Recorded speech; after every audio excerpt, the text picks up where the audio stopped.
आपूर्ति के लिए सिर्फ एक ही हैंडपंप था, जो काफी सालों पुराना था। जंगल के सभी पक्षी उसी हैंडपंप से पानी भरकर अपनी रोजाना की जरूरतों को पूरा करते थे। पर रात में हैंडपंप के पास कोई नहीं जाता था। रात में हैंडपंप से भूतिया टोनी चिड़िया की आत्मा और उसका पति टुन्नू बाहर निकलकर बातें करते थे। ये चालाक जंगल वाले इतनी आसानी से बाहर नहीं निकलेंगे।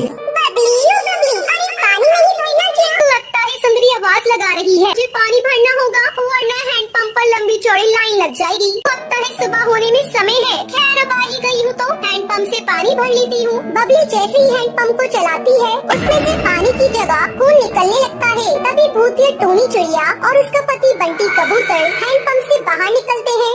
हमें इस बबली को सबक सिखाना होगा, इसके खून से हम हैंडपंप को धोएंगे।